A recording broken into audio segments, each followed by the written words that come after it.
Welcome back to the Bodymass YouTube page. I'm Virginia, one of the owners at Bodymass, and for those of you guys who've been following along, I've spent the last couple of years documenting my journey from a NPC figure competitor into an NPC bikini competitor, my journey along the way, and now in the last 6 months kind of switched gears to my pregnancy journey.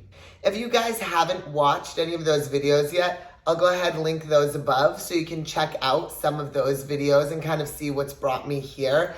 Currently, I'm about 6 months pregnant, so tomorrow I'll be 27 weeks, which I think is officially the start of third trimester.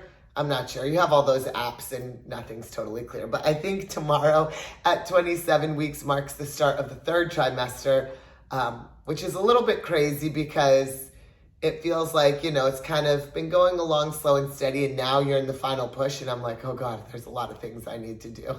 Recently, I put a poll on my Instagram, and I asked what type of video you guys want to see on this YouTube channel about my pregnancy journey, and so the #1 request was the top 5 things that I've learned during pregnancy about fitness and my body. So I'm excited to share those top 5 things with you, and keep in mind as we go through, this is personal to me and my journey. I know everybody and everybody's body is very different along the way.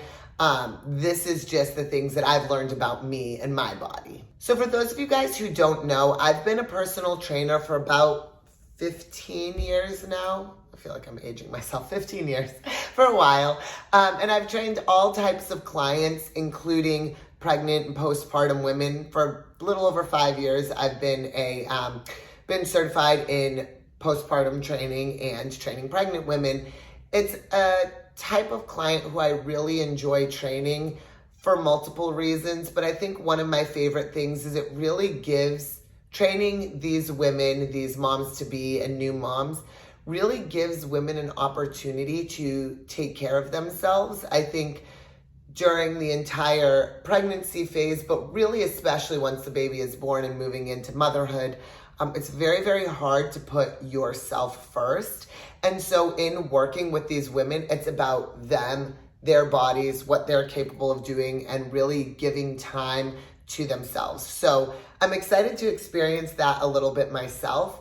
And over the years, as I've trained pregnant and postpartum women, there's so much you learn. It's like training any client. Every individual is different, and you learn something new with each person that you train. So I'm excited now to add my own personal experience into the mix and kind of incorporate that into the clients that I train throughout their pregnancy and throughout their postpartum journey. So let's move on to the exciting things. So what are the top 5 things that I've learned about my body during pregnancy? So the very first thing I've learned, and those of you guys who know me and maybe followed along for a while will kind of understand this, but is that your legs and your butt will get big when you're pregnant. And this sounds kind of probably cliche and kind of obvious to most people, but one of my biggest challenges, both as my entire life, but as a figure competitor for the last, 9 years I've been competing and then into bikini, is that my legs naturally are very thin. My gymnastics coach growing up used to call me Skeletor because I was just like a very skinny child. So it's been really, really hard for me to build size on my lower body. And a big reason why I switched to bikini is I was able to bring down my upper body a lot more to balance the lower body, and then I put obviously a lot more emphasis on my lower body of training legs and glutes. I have gone through periods of time where I have eaten continually until I feel like I'm going to get sick. I've done zero cardio, trained heavy. I mean, I've squatted upwards of 250 pounds. I've been able to deadlift upwards of 300 pounds. So I've been able to lift heavy. I've lifted with heavy volume. I've eaten a lot.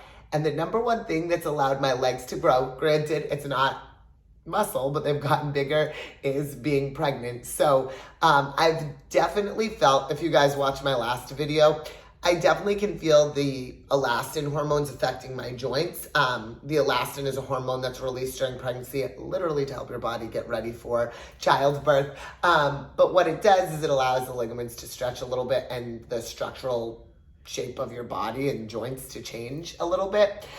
So I feel like my butt's gotten wider and my legs have gotten bigger, and clothes that have never really been tight on, like my legs and my thighs more so, are kind of getting tight. And so it's funny because my goal has always been to like have a big butt or like be bigger in my lower body. And so people who know me will joke around and they're like, look, you've got a big butt now. Look, you've got big legs now.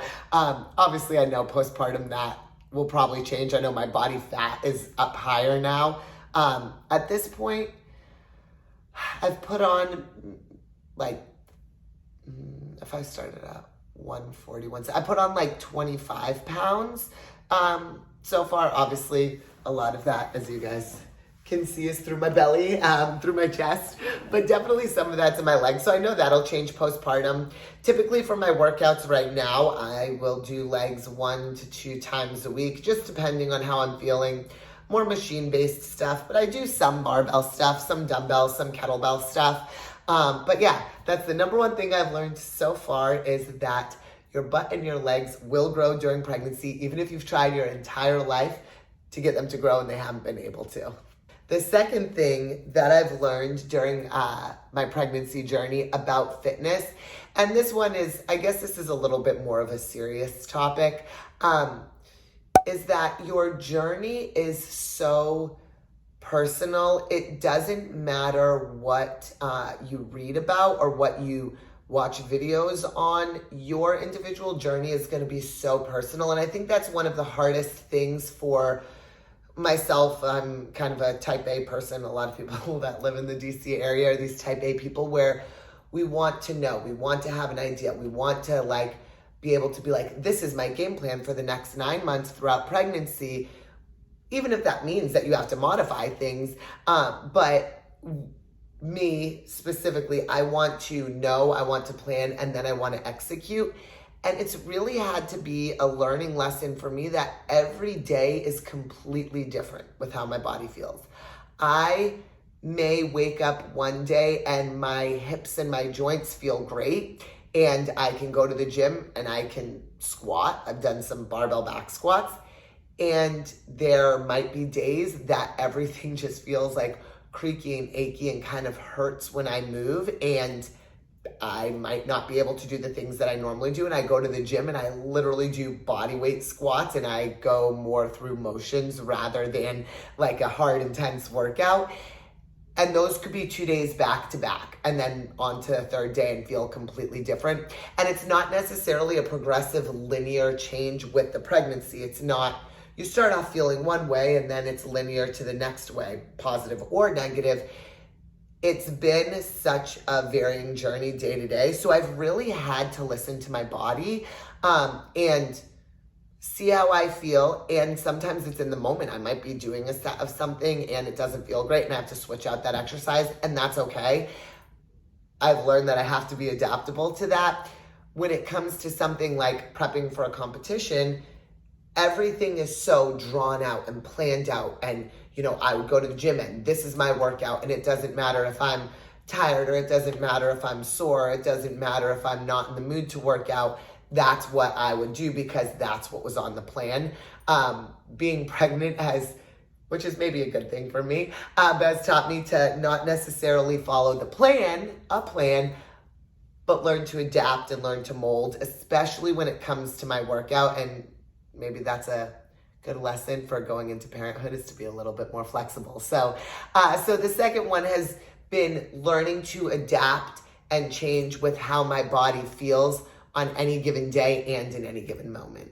The third thing that I've learned is that your core strength is totally shot. So with women that I've trained, I've heard this from them throughout the pregnancy, especially postpartum. Obviously, once you deliver the baby and you kind of think, okay, I don't physically have that bump anymore. Why are my muscles not firing and working the right way? I didn't expect the loss of core strength to happen so early on. I thought a lot of the limitations from movement, from any kind of like sitting up or crunching type of position or movement, came from a physical obstruction of having your belly grow. Obviously, I understand anatomically what happens to the musculature, especially through like your rectus abdominis, transverse abdominis, all of that.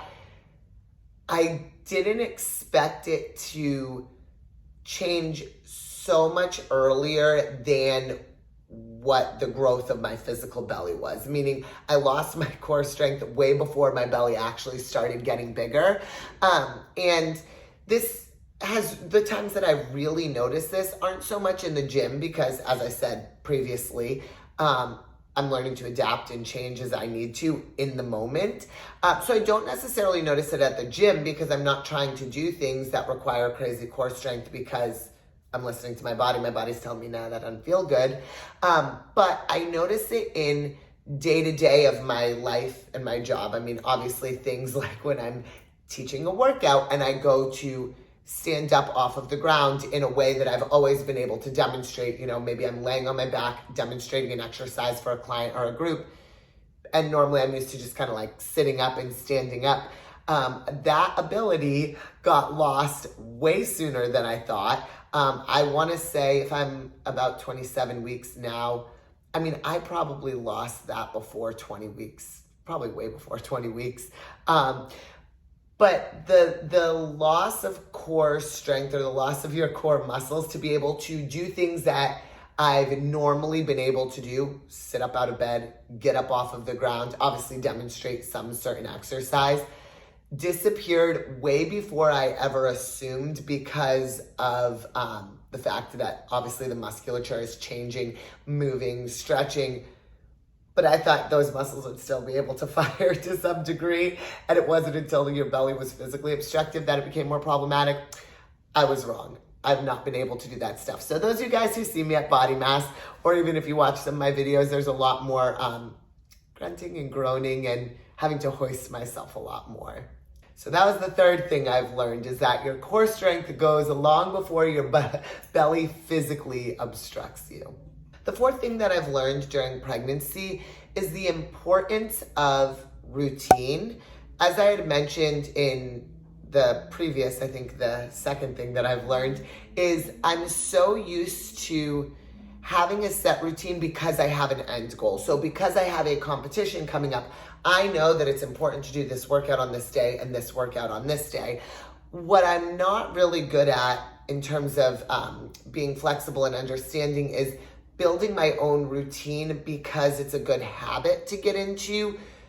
I'm so used to building a routine because of an end goal. So for me, it's been really helpful and really important to start to build a routine that doesn't rely on an end goal, but rather relies on what my day-to-day is and can be. And again, I think these are kind of things that prep you for parenthood because routine becomes important, even if it's different and even if it's not working towards a specific end goal when you have a baby around. But for me, the routine of working out has been what's most important. So for me, it's physically going to the gym, physically being in the gym and working out, and then physically returning from the gym. It gives me kind of my me time and the time that allows me to focus on myself and do something that makes me feel mentally good. It makes me feel physically good, even if I didn't get a phenomenal workout, but it allows me to have my me time. And I'm really gonna try hard once the baby's here to try to maintain that as much as possible. I'm, openly a little bit fearful or nervous about the fact that I really enjoy being able to take time in the middle of my day to go to the gym. And obviously Chris and I are going to have to work on that a little bit of figuring out what our schedules are.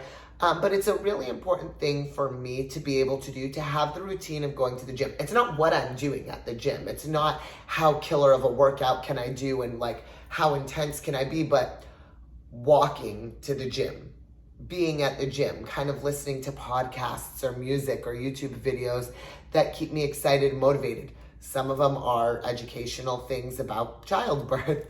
Some of them are just fun little nonsense videos. Like I like to watch videos about how to do makeup, just because it's a fun thing for me to do and kind of take my mind off of stuff. But being in the routine of getting to the gym, focusing on me, and having my kind of moment to do the things that I want to do by myself has been really important. So that's the fourth thing that I've learned, is how important it is for me to have a routine that keeps me sane, even if it's not necessarily just working towards an end goal of stepping on stage. And the fifth and final thing that I've learned during this pregnancy journey, and I'd kind of alluded to this earlier on Instagram, and I will do a post about this so you guys can kind of see, this is probably the biggest one for me, is that ego doesn't matter. So pre-pregnancy, and even at the start, the first probably half of my pregnancy, I had this mentality of like, I'm a fitness person, I'm strong. I see these women doing CrossFit up until the days that they're giving birth, and they're, front squatting 115 pounds with these big old bellies right before they have their babies. And, I always thought like, that's me. I work hard. I can work through pain. I can work through adversity. I can work through whatever. And I'm going to be one of those strong, fit women that it doesn't matter how pregnant I am, I'm still going to work to my max capacity. Again, if you guys have followed me on Instagram, you probably saw early on one of my goals was to keep doing pull-ups throughout my pregnancy. So in my mind, here I am. I've gained 10 pounds. I can still do pull-ups. I've gained 20 pounds. I can still do pull-ups. 30 pounds. I can still do pull-ups. Like, look at me. I'm strong. I'm a wonder mom.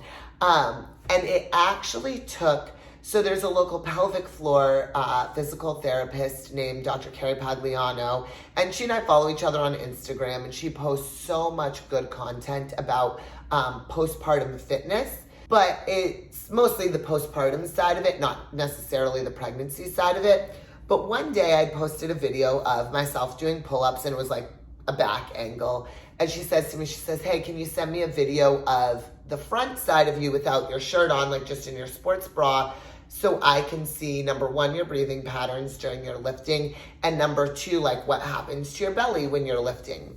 So that was a handful of weeks ago that I had sent that to her. So middle point of my second trimester, where, as I was saying previously, my abs were starting to like stretch, move a little bit, and my belly was starting to get bigger.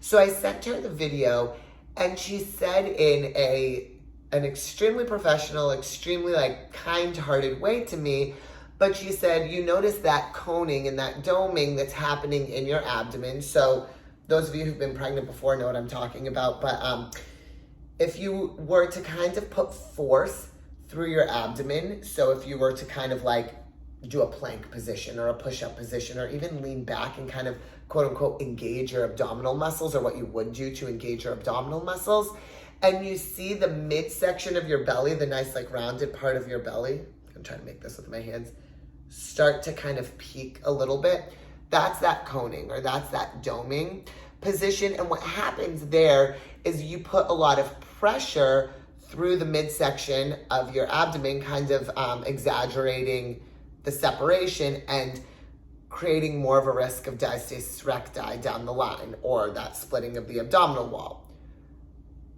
So many women deal with diastasis recti, and it is a huge thing that a lot of women want to work on once they're back postpartum, to try to bridge that gap and bring the abdominal tissue closer together. One of the best ways to not have to deal with that postpartum is to not have as much of that occur during pregnancy. So going back to what Carrie had said to me, she said, you can see that in your pull-ups, that's happening. You're getting that coning and you're getting that doming. So that tells me that you're putting a lot of pressure on your abdominal wall to do the pull-ups.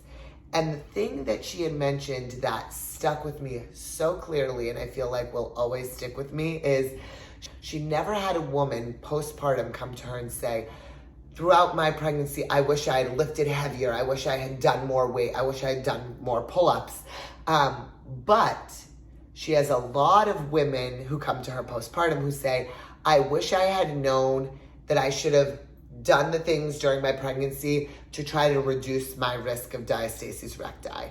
And for me, that was such a light bulb moment. Again, it's training postpartum women throughout the years. It's very easy to take my trainer brain and apply that to others and say, of course, like if you're doing something that's causing that coning and that doming, we don't want to do that. We want to stay away from those exercises. We want to stay away from putting pressure on that abdominal wall.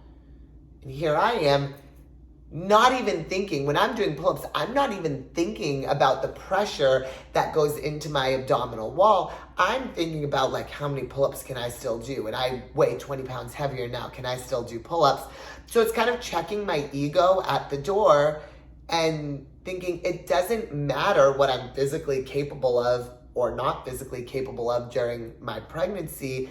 From an ego standpoint, it's important of what am I doing to treat my body well during my pregnancy so that I can make a better return postpartum. And if you guys watched my previous video, you guys kind of know that that's one of my biggest fears from a self-conscious standpoint, is not so much the body image stuff during pregnancy and physically being pregnant. It's, am I able to make a return postpartum? So for me, that's very important. As soon as she sent that to me in a message, I was like, okay, pull-ups are done.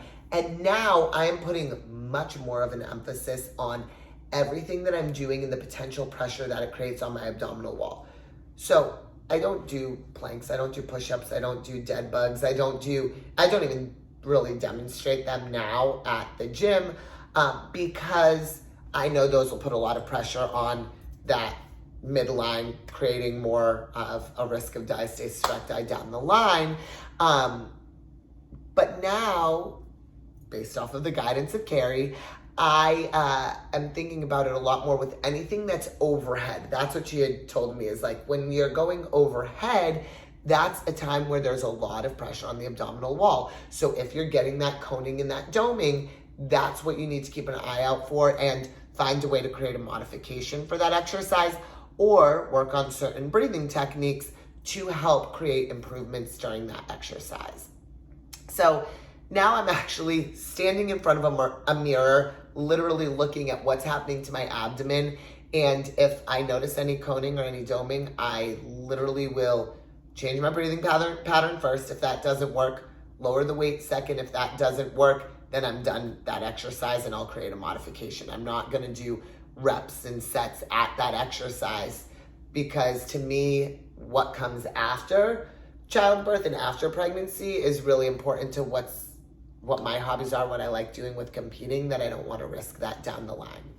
So that's a big one. But the fifth thing that I learned that's really important is it's not about having this big ego and trying to do all these heavy, strong, powerful things. It's what's good for my body, not just here and now, but down the line. So if there was anything that I could kind of give you guys advice on, if you're pregnant or if you're postpartum, is that fifth thing I've kind of figured out of a little bit of checking the ego at the door and seeing what's happening to your body now and what effect will that have down the line. I mean, that was my big light bulb moment. If you guys are interested, next week I'm actually going to see Dr. Carrie Pagliano for physical therapy work, and maybe I can do a video about my time with her and you guys can learn a little bit more about what she does and the kind of services she offers. If you guys are interested in that, leave a comment down below and let me know, and maybe that's something that I'll video for my next one as I move into my third trimester. But there you have it. Those are the top 5 things that I've learned about my body during pregnancy. I hope you guys enjoyed it. If you did, give this video a thumbs up. subscribe to the Bodymass YouTube page. And as I mentioned, leave a comment below if you want to see my visit with Dr. Carrie Pagliano on my next video. You held me Take care, back when bye-bye. I tried to move on from your life, so you